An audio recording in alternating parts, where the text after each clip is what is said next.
ॐ परं तत्त्वाय नारायणाय गुरुभ्यो नमः। ॐ परं तत्त्वाय नारायणाय गुरुभ्यो नमः। आप सभी को जय गुरुदेव। जय गुरुदेव। मैं डॉक्टर संगीता निखिल, प्रातः स्मरणीय डॉक्टर नारायण दत्त श्रीमाली जी, परमहंस स्वामी निखिलेश्वरानंद जी के चरणों में बार बार दंडवत प्रणाम करते हुए उनसे आशीर्वाद की कामना करती हूँ और उनसे प्रार्थना करती हूँ कि वो इस प्रोग्राम में शामिल रहें और जो वो चाहते हैं वही हमारी वाणी से उच्चरित हो। आज मैं कुरुक्षेत्र में हूँ और भाई राजपाल जी जो गुरुदेव के बहुत करीब रहे हैं और काफ़ी सेवा कार्य में उनका योगदान रहा है, तो आज मैं उनसे आपका परिचय कराना चाह रही हूँ। भाई राजपाल जी, आपका हार्दिक अभिनंदन। जय गुरुदेव। जय गुरुदेव। मैं जानना चाहती हूँ कि आप गुरुदेव तक कैसे पहुंचे थे। धन्यवाद आपका कि आप आए यहाँ। तो लाने वाले वो बैठे हैं गुरु जी। आज चर्चा चल ही रही है, बहुत दिनों के बाद हमारे गुरु बहन आए हैं और जिक्र चल पड़ा कि गुरुदेव के साथ जुड़े कैसे, आए कैसे। असल में तो कई कई जन्मों का संबंध होता है। गुरुदेव कहा ही करते थे कि मेरा आज का नहीं। और हमें याद भी आता है अब तो, क्योंकि इतना मिलने के बाद ये वास्तव में ही, और कई के जन्म हम देख भी चुके हैं, चाहे वो एस्ट्रल वर्ल्ड के माध्यम से, एस्ट्रल जर्नी के माध्यम से, स्वप्न के माध्यम से, किसी भी रूप में वो देख भी चुके हैं। बिल्कुल बिल्कुल। आज भी अच्छी तरह से अपने उस रूप को मैं देखता हूँ, जब गुरुदेव भी सन्यासी में थे और मैं भी उसी अपनी सन्यासी वेशभूषा में देखता हूँ। अच्छा, तो बड़ा अच्छा वो होता है। और आज तो याद करते हैं ना कि गुरुदेव ने कैसी कैसी माया फैलाई, कैसी कैसी माया फैलाई कि कैसे उन तक पहुंचना तो बहुत बड़ी माया थी। वो कहा करते थे उस समय भी कि मैं आपको खींच रहा हूँ, आप मुझे, कोई उनके पास खुद नहीं पहुंचा। और खींचने वाली बात सही है कि मैं 9th क्लास में पढ़ता था और मेरे हाथ में एक बुक लगी, गुरुदेव की लिखी हुई थी, प्रैक्टिकल हिप्नोटिज्म। अच्छा। तो अब 9th क्लास में मैं तो बिल्कुल बड़े छोटे से देहात से बिलोंग करता था। मैं खुद हैरान हूँ, आज भी तक मैं इस को नहीं जान पाया वो बुक मेरे पास आई कहाँ से। और उस समय पे तो स्कूल की किताबें पढ़ने में ही नहीं मन करता था, तो प्रैक्टिकल हिप्नोटिज्म कहाँ से पढ़नी थी? कहाँ से पढ़ लेते। सम्मोहन विज्ञान, बताओ, सम्मोहन का मतलब ही नहीं पता था हमें तो क्या होता है। और मेरे याद में मुझे आज तक नहीं मालूम है किताब आई कैसे। तो मैं तो यही कहूँगा कि गुरुदेव की ही कोई क्रिया रही होगी। हाँ, ये ना मैं यहाँ पर एक बात सभी से कहना चाहती हूँ कि गुरुदेव की कोई पत्रिका, कोई बुक, कोई चर्चा आपके पास पहुंचती है तो ये यूं ही नहीं, ये गुरुदेव की क्रिया से पहुंचती है और ये उनका एक बुलावा होता है जिसे हम उस समय नहीं समझते और बहुत सारा समय गंवा देते हैं। ऐसा ही मेरे साथ भी हुआ, आपके साथ भी हुआ, औरों से भी जिनसे भी हम चर्चा करते हैं इस तरह की बात ही निकल कर आती है कि गुरुदेव ने तो बहुत समय पहले बुलाया था लेकिन हम पहुंचने में लेट हो गए। लेकिन मैं आपसे वही बात कर, जब मैंने वो किताब पढ़ी ना, तो एक बात तो आई उसी समय 9th क्लास में, मैंने कहा जिसने भी ये, अब किताब पूरी कहाँ पढ़ी होगी, 2-4 पेज पढ़े होंगे। फिर तो टीचर का डर होता था, होमवर्क नहीं किया, स्कूल में मार पड़ेगी, डंडे पड़ेंगे। लेकिन फिर भी मैंने वो किताब पढ़ी और उस बुक को पढ़ने के बाद ना एक मन में आ गया था भी, जिन्होंने भी ये किताब लिखी है ना, वो एक नाम डॉक्टर नारायण दत्त श्रीमाली लिखा हुआ था। और ये भी मालूम, और उसके ऊपर एड्रेस था, जोधपुर का भी एड्रेस था उनका। लेकिन मन में यह था भी किसी न किसी एक बार जोधपुर जरूर जाएंगे, इनसे मिलना जरूर है। तो मेरे वाली कहानी बनी बिल्कुल 9th क्लास में, और ये सोच रहा हूँ कि जोधपुर जाएंगे, मिलना जरूर है। और मैं कहाँ, हरियाणा जैसे छोटे से प्रांत में, छोटे से शहर में रहता था, शहर में नहीं, गांव में। अच्छा, वो सबसे बड़ी जो बुक पढ़ी मैंने, तो उसमें ना जो लिखा हुआ था कैसे सम्मोहन क्या होता है, उससे क्या बेनिफिट होते हैं, तो उसमें ये लिखा हुआ था भी कैसे इस सम्मोहन विज्ञान को पढ़ने से किसी की शराब छुड़ा सकते हो आप। हाँ बिल्कुल, उसके बेनिफिट्स दिए हुए हैं। किसी की सिगरेट छुड़वा सकते हो। हाँ, किसी की बीमारी को ठीक कर सकते हो। बिल्कुल। तो ये पढ़ करके एक बड़ी अंदर से जिज्ञासा हुई, तो फिर वो बुक को पढ़ना शुरू किया धीरे धीरे धीरे, और किताब को पढ़ा, और जो उसके अंदर लिखा, जैसे त्राटक की विधि, त्राटक करना, और त्राटक करने लग गए। अब उसमें लिखा होता दीपक पे, मोमबत्ती पे त्राटक करना, मोमबत्ती पे त्राटक किया 2 मिनट 3 मिनट, जैसे जैसे किताब में पढ़ने से ही जैसे जैसे आंखों में आंसू आने लगे तो बंद कर दो, वैसे ही करने लगे तो आप? वैसे ही हम करने लग साधना गए, शुरू हो गई। ऑटोमेटिकली साधना शुरू हो गई। हाँ, अच्छा, यहाँ तक भी ठीक है, चलो पढ़ लिया। पढ़ने में फिर मन में विचार आया भी इसको ना प्रैक्टिकल करके देखो। अच्छा, उसमें दे रखा है ना कि आप किसी को अगर आप भावना दोगे कि तो पीछे पलट कर देख, तो वो पीछे पलट कर देखेगा। ये है भी ना? था सब। हाँ। मुझे तो ये उसमें जो मैंने देखा कि आप किसी अपने मित्र को भावना दीजिए मुझे फोन कि कर। इस समय फोन करे, हाँ। और जिसका फोन नहीं है अभी उसको आप बोलो कि पानी पिए, और कोई अपने नजदीक में हो या घर के किसी मेंबर बोलो पानी पिए, और फिर आप चेक करो उसे कि उसने पानी पिए, उससे पूछो, अगर वो कहता है कि आप हाँ मैंने पानी पिया था इस समय, तो इसका मतलब आप सही रास्ते पे जा रहे हो। आप इस सिद्धि को प्राप्त करने के बाद किसी की आंख में 1 सेकंड भर देखें और मन में कल्पना करें कि ये मेरे पीछे पीछे आए और मुझसे ये प्रश्न करे। आप किसी चाय पार्टी में हैं और आपने किसी में 1 सेकंड नजर मिलाई और कहा कि मैं उधर खड़ा होता हूं, ये मुझे पास आना चाहिए और मुझे हेलो कहना चाहिए, तो जरूर वो पास में आएगी, आएगा ही। हेलो, क्या हाल चाल है। मैंने उस 9th क्लास में 10th क्लास में मैं ये प्रयोग करता था। और सबसे हंसी की बात मैं बताऊं कि मैं 10th क्लास में था तो हमारे साथ लड़कियां भी पढ़ती थी, को एजुकेशन था हमारा स्कूल। तो उस समय हालांकि क्या उम्र होती है, लेकिन ना एक लड़की थी बड़ी, वो ना अपने बड़ी हाई फाई फैमिली में से बिलोंग करती थी, और मेरा मन में ये था भी ये ना लड़की मेरे से बात करे। अच्छा। और कुछ दिनों के बाद मेरी उससे फ्रेंडशिप हो गई। तो ये छोटे छोटे प्रयोग मतलब वो करते थे। जैसे पानी वाला है, मैंने हाँ, अपने एक फ्रेंड को शाम के करीब ना, जो मेरा घर के पास ही रहता था, तो मैंने ऐसे प्रयोग करके त्राटक करने के बाद भावना दी कि वो उठे और घड़े में से 1 गिलास पानी का भरे और पानी पिए। तो मैंने ऐसी भावना दी और मैं 5 मिनट बाद उसके घर पहुंच गया। मैंने उससे पूछा, मैंने कहा तुमने क्या किया? तो बताया ये काम कर लिया। ये मैंने कहा पानी पिया तूने? कहता हाँ पानी तो मैंने पिया है।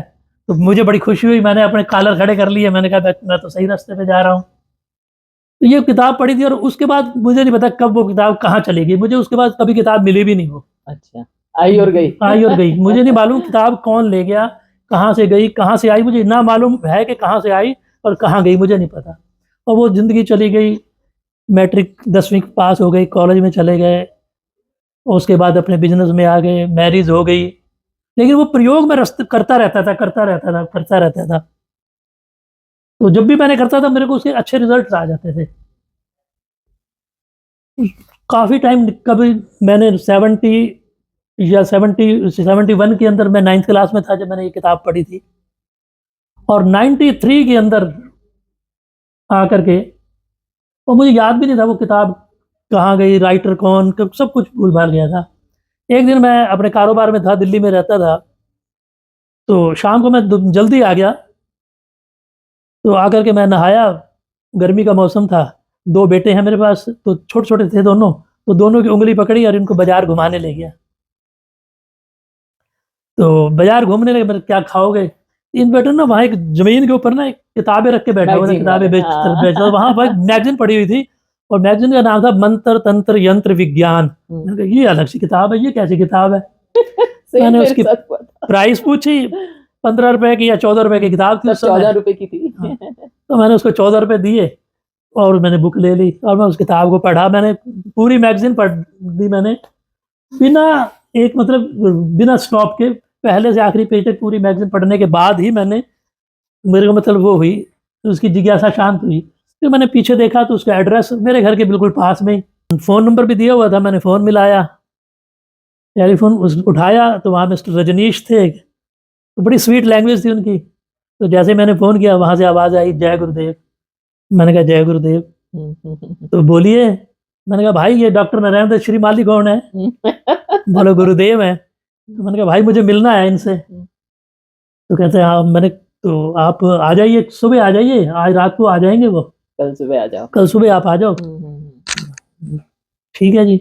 मैं अगले दिन सुबह तैयार हुआ, नहाया धोया, जैसे फैक्ट्री जाने के लिए तैयार हुआ। तो मैं फैक्ट्री नहीं गया, मैं सीधा गुवाहाटी चला गया। वहाँ जा कर के मैंने स्कूटर पे गया था, बजाज स्कूटर हुआ करता था मेरे पास उस समय। स्कूटर खड़ा किया, अंदर गया। तो अब जरा बड़ी हंसी मजाक की बात हो रही है। तो मैं वहाँ गया, तो मैंने वहाँ जाकर उनसे बोला, मैंने कहा मैंने फ़ोन किया था इनसे मिलने के लिए, आपने टाइम दिया था। कहते हाँ जी। बोले जी 101 रुपया जमा करा दो आप, उनसे मुलाकात आपकी हो जाएगी। मैंने कहा भाई मैं यहाँ मिलने आया हूँ, 101 रुपया किस चीज़ का दे दूँ भाई? वो कहता है जी वो तो अगर मिलना है तो 101 देना पड़ेगा। मैंने कहा नहीं भाई मेरे बस का तो नहीं है 101 रुपया खर्च माया पड़ करना। गई। मैंने कहा मिलूं, अगर मैं उनसे बातचीत करूंगा मुझे जचेगी उनकी कोई बात, तो मैं 101 रुपया क्या अपना तू फालतू ले लियो। कहता नहीं जी 101 रुपया तो लगेगा ही। फिर भी मेरी जेब से 101 रुपया नहीं निकला। मैं नीचे उतर गया। वहाँ एक सज्जन बैठे हुए थे, कोई और, वैसे तो कई लोग बैठे हुए थे, भीड़ मतलब थी उनको मिलने के लिए। तो मैंने एक लड़का जो मेरी एज का ही था, मैंने उससे पूछा, मैंने कहा भाई आप पहले इनसे मिले हो क्या कभी? कहता हाँ मिले हैं। तो मैंने कहा जी फिर क्या है? मैंने 101 रुपया मांग रहे हैं। कहता जी हाँ ये तो इनका रूल है, न्योछावर होती है। मैंने कहा न्योछावर किस चीज़ की? 101 रुपए की। तो मैंने कहा तो आप किस लिए मिले थे? उसने बताया जी मैं इस काम के लिए मिला था। उनका काम हो गया होगा, बस दोबारा तभी आया है। मैंने कहा फिर ये क्या करते हैं? बोले जी दीक्षा देते हैं। ये जिज्ञासु की स्थिति थी। मेरे घर नहीं है जी। फिर भी मेरा मन नहीं माना, मैंने कहा नहीं छोड़ो। फिर मैंने एक और से भी पूछा, तब भी मुझ में सेटिस्फेक्शन नहीं हुई। अब मैं बाहर निकला, स्कूटर स्टार्ट किया और वापस चला गया। मैंने अपनी फैक्ट्री जाते हैं, सुबह सुबह 101 रुपये क्यों खराब करना। तो मैं 1-1.5 किलोमीटर स्कूटर के ऊपर चला गया। फिर लेकिन विचार मेरा वहीं आ रहा है, पीछे पीछे जैसे वो खींच रहा हो। फिर मेरे मन में विचार आया, मैंने कहा शाम को, मैं लायंस क्लब का जनरल सेक्रेटरी भी था उस समय,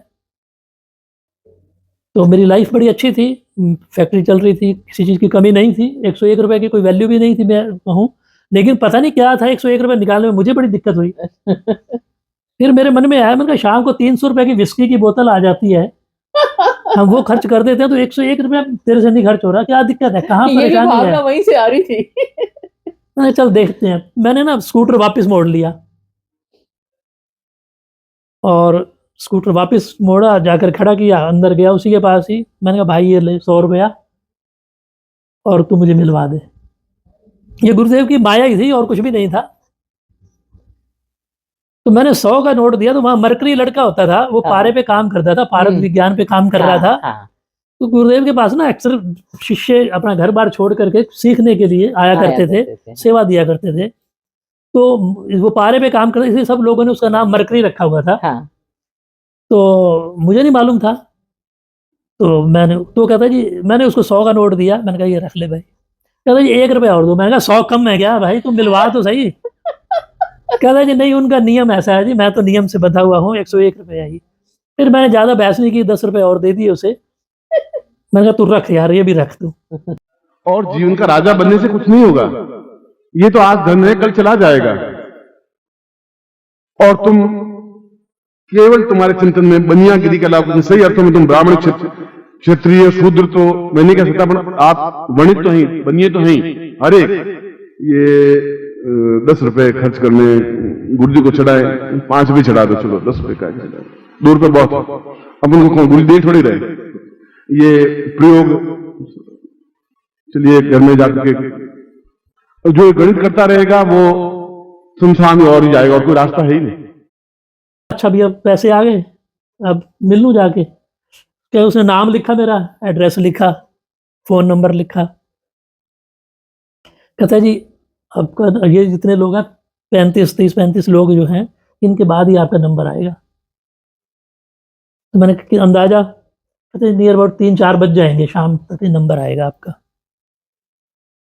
तो मैंने कहा चलो कोई बात नहीं। मैं फिर वापस चला गया। मैंने कहा चल अपना कारोबार देख लेते हैं। मेरी शॉप भी थी, फैक्ट्री भी वहाँ पे दिल्ली में ही थी। मैं शॉप पे गया, उसके बाद फैक्ट्री चला गया। लेकिन जितनी देर भी मैं वहाँ रहा, मेरा काम में कोई मन नहीं लगा। मन यही था कि वहाँ जाना है, कोहाट जाना है, कोहाट जाना है, कोहाट जाना है। टाइम ही देख ही रहा था, मैंने कहा ज़्यादा पहले भी जाके वहाँ बैठना ही है। तो मैं 3:30 पौने 4 बजे वहाँ से निकला। आधे घंटे का रन था मेरा। मैं वहाँ पहुँच गया जी। मैंने जाके उसको बोला, लेकिन क्योंकि मेरे में घमंड, अहंकार था, जैसे पता नहीं क्या हो। मैं जाते फिर भी मेरी विनम्रता नाम की चीज़ नहीं थी।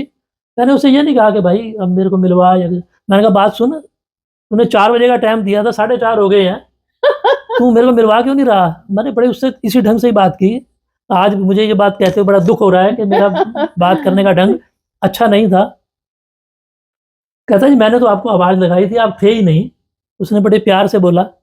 मैंने कहा चलो अब, कहता जी अब जो सज्जन गए हुए हैं ये आ जाएँ, उसके बाद मिलवा देता हूँ आपसे। तो बाहर से जो गए हुए थे वो आए, उसके बाद उसने मुझे कहा जी आप जाओ मिल लो। यहाँ तक तो थी जो माया थी। अंदर मैं जैसे ही गया, आप विश्वास करें मुझे नहीं पता मैं कहाँ आ गया हूँ। सच्चाई बात है, ना वो कोई कमरा था, मुझे नहीं, मुझे ऐसा किसी और ही लोक में था। मैं किसी इस ग्रह पे, मैं पृथ्वी पे भी नहीं था। और मुझे ना केवल और केवल सिर्फ 2 आंखें नजर आई। अच्छा। कोई गुरुजी का शरीर नजर नहीं आया, डॉक्टर नारायण दत्त श्रीमाली का शरीर नहीं था, कुछ नहीं था, केवल और केवल 2 आंखें थी। और मुझे लगा कि मैं कहाँ आ गया हूँ, जैसे मैं वो बिल्कुल बेहोश एनर्जी हूँ। पास हो रही थी पूरी। मेरे को ऐसा लगा बिल्कुल मैं बेहोश हो गया हूँ, मुझे नहीं पता क्या हुआ क्या नहीं हुआ। लेकिन एक मन में विचार आया मुझे, क्योंकि मैंने प्रैक्टिकल हिप्नोटिज्म बड़ी अच्छी ढंग से पढ़ी थी, वो पूरी की पूरी बुक ना मेरी कलेक्ट हो गई उसी उसी जगह के ऊपर ही। और मुझे ये लगा भी तुझे तो हिप्नोटाइज कर दिया है। मैं तो हिप्नोटाइज हो गया हूँ, मुझे बिल्कुल होश नहीं है, कुछ भी नहीं है। और मेरी क्या बात हुई मुझे नहीं पता, इतना ज़्यादा नहीं याद है, लेकिन इतना याद है मैंने गुरुजी ये तरीका ठीक है क्या? मैंने कहा इतना टाइम, इतना कहते तो मुझे कुछ वाणी याद आ रही। गुरुजी ने कहा हाँ कुछ लेट तो हुए।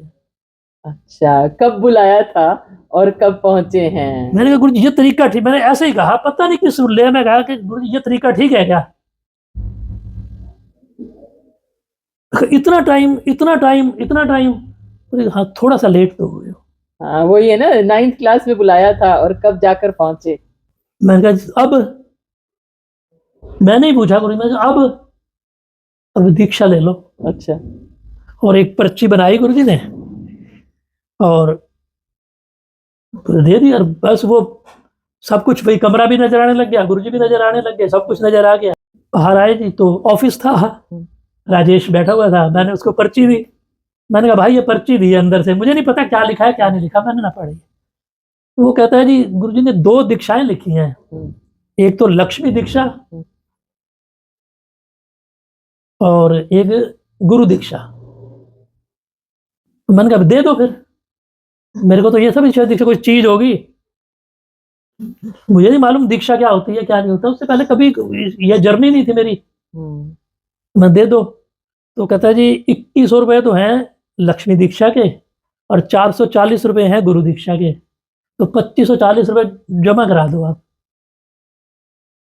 जो आदमी 100 रुपए के लिए इतनी उधेड़ बुन में था, इतना भागा दौड़ी कर रहा था, और मैंने पर्स निकाला और 2540 रुपये उसके हाथ में रखे और उसे पर्ची बनाकर मेरे हाथ में दे दी।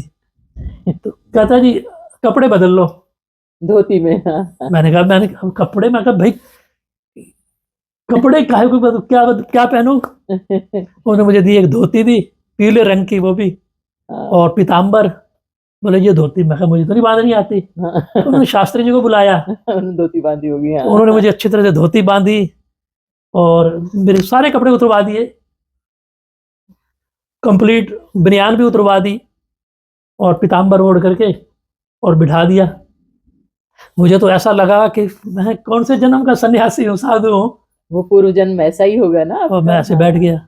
उसका गुरुजी आए, उन्होंने जैसे शक्तिपात किया, वही जैसे ही वो 2 आंखें जो मुझे अंदर आ रही थी वही आंखें दी, और शक्तिपात के पहले फिर गुरु दीक्षा दी, गुरु मंत्र दिया, पेपर दिए, जैसे आपको मतलब जैसे उनका प्रोसेस था। मैं अपना सारा सामान उठाया, घर आ गया। घर आते ही मैंने तो अपनी वाइफ को बताया, मैंने कहा भाई ये धोती है, ये चद्दर है और ये सामान है, बिल्कुल पीला ही पीला। अब जो आदमी जिसकी लाइफ ही ऐसी हो, नॉन वेज भी खाते थे हम, विस्की भी पीते, लायंस क्लब का मैं बताया जनरल सेक्रेटरी था मैं। महीने के अंदर 5 स्टार होटल में एक पार्टी हमारी होती थी। एग्जीक्यूटिव कमेटी की जो मेंबर थे हम, हमारी पार्टी मतलब डेली, मतलब होटलों में जाना, खाना पीना, ये वो। कहाँ मैं अपने आप को देख रहा था ये क्या बन गया। और दूसरी बात जो जुड़ने की बात, सुबह मेरी एक जनरल हैबिट थी, मैं 8 बजे सो के उठता था। तो बच्चे तो उठ जाते, स्कूल जाना होता था इनको, इनकी मदर इनको तैयार दूर कर देती थी, जब जब चले जाते तभी उसके बाद मैं उठता था। 8 साढ़े 8 उठना। उस दिन तो पहले दिन ही ऐसा हुआ, सुबह 4 बजे मुझे ऐसा लगा किसी ने उठा दिया है। सुबह 4 बजे उठ करके नहा करके और अपने रूम के अंदर, ये एक एलोवेरा थी उसी के अंदर ही मैंने एक गुरु जी का चित्र रखा, दीपक लगाया, आसन लगा करके, पीले साधना शुरू हो धोती गई। पहनी, पीताम्बर ओढ़ करके, माला लेकर के, और इस 2540 तो दिया। उसके बाद कहने लगे जी सफ्टिक की माला और ले लो आप, उससे मंत्र जाप करना है आपने। तो 300 रुपए की माला आई भाई, 2840 रुपए दे करके, और 10-20 रुपए की एक आधी मैंने किताब भी खरीद ली वहां से, गुरु पूजन। यानी कि जो आदमी सुबह 10 बजे के आसपास 100 रुपए के लिए इतनी उथल पुथल हो रही थी कि 100 रुपए मेरी जेब से नहीं निकल रहा था, ये माया था। और वो आदमी 3000 रुपए देकर के जब घर में आया तो मुझे ऐसा लगा मैं तो लुट पीट के आ गया। और भौतिक बात ये कहूँ तो हालांकि बहुत छोटी बात है, मेरे वोटों से नहीं निकलनी चाहिए। दीक्षा का अगर कोई व्यय है तो उस व्यय में और मेरे परिवार उस व्यय को यूज नहीं करते हैं, प्रयोग में नहीं करते हैं। यह तो आपका जो भी धनराशि है, आपके गुरु भाई जो सन्यासी हैं उनके वस्त्रों के लिए, उनके भोजन के लिए, उनकी स्थितियों के लिए यह सब वहाँ समाप्त होता है, और उनके एक तरह से हेल्पफुल है आपके लिए, इसलिए यह सब स्थितियाँ है, मेरे इसमें कोई उपयोग नहीं है। भाई ये तो सही सम्मोहन हो गया मेरे ऊपर। तो एक बात बताती हूँ, गुरु जी के पास जब जाते थे ना तो वहां आपकी खुद की एक नहीं चलती थी, जो बिल्कुल चलता भी। था सब गुरु जी का चलता था। मेरे साथ ऐसे हुआ, मैं भी बड़े अहम में रहती थी कि मैं कुछ हूँ। तो जो है मैं गई गुरु जी से मिलने के लिए शाम के समय। जी। अब मेरे सामने ही ना गुरु जी एक एक करके सबको बुलाए जा रहे हैं। अब मैं बात में, गुरु जी मुझे भी बुला लो, गुरु जी मुझे भी बुला लो। फिर इधर वाला भी गया, उधर वाला भी गया, कह रहे हैं मुझे नहीं बुला रहे, सबसे मिल लिए। अब मैंने क्या, गुरु जी 3 बार पूछूंगी, बुला रहे हो कि नहीं बुला रहे हो? नहीं बुला रहे हो तो मैं उठ के वापस जा रही हूँ। गुरु जी 1, गुरु जी 2, मतलब हम क्या हरकतें करते थे। गुरु जी 3, नहीं बुलाया। मैं उठी और उठ के बाहर चल दी, अपने जूते पहने चल पड़ी। थोड़ी देर गई थी आगे और मैं अंदर कहती हूँ मत बुलाओ, ठीक है मैं तो जा रही हूँ। मेरा गटर में पैर सीधा, और पूरा पैर गंदा हो गया। और सामने से मेरी सिस्टर आ रही थी, कहती ये क्या हो गया? तो मेरा ना गटर में पैर आ गया। कहती तू गुरुजी से मिला ही? मैंने कहा नहीं, मैं उनको कह के आई थी नहीं मिलोगे तो मैं जा रही हूँ। कहती चल वापस। अब मैं आई, वापस आई, बाहर ही गुरुधाम में पैर वैर धोया, अंदर गई तो गुरुजी निकल के बाहर ऐसे कर रहे हैं मेरी तरफ देख के, स्माइल देख के कि चली गई तू। भाई उनको कोई चैलेंज नहीं कर सकता और अपनी कोई नहीं चला सकता वहां पर। बिल्कुल भी नहीं। तो आपने तो जो 3000 रुपए खर्चे वो खर्च नहीं थे। नहीं कहा, वो तो आज पता लग रहा है ना कि उस समय तो हम भाई अल्लड़बन था, मालूम ही नहीं था जो कुछ उन्होंने क्या कुछ किया, मतलब किस तरीके से उन्होंने जोड़ना दिया, तो आज मालूम पड़ रहा है, अब पता लग रहा है। कहा भी करते थे गुरुदेव कि रोगे तड़पोगे मेरे जाने के बाद। सही बात, वही बात है। दोनों बातें याद रखना कि मेरे जैसा गुरु मेरे बाद में अगले 100 साल तक मिलेगा नहीं, और तुम नहीं पहचान पाओगे तो पास में से निकल जाओगे। अफसोस तो मुझे जरूर होगा, तुम और तुम्हारे आने वाली पीढ़ियां तुम्हें फटकारेगी जरूर, धिक्कारेगी जरूर, ग्लानि में तुम जरूर रहोगे। एक बात तो ये, और दूसरी बात यह कि हर क्षण हर मोमेंट पर मैं तुम्हारे साथ हूं, 24 घंटे, और कभी भी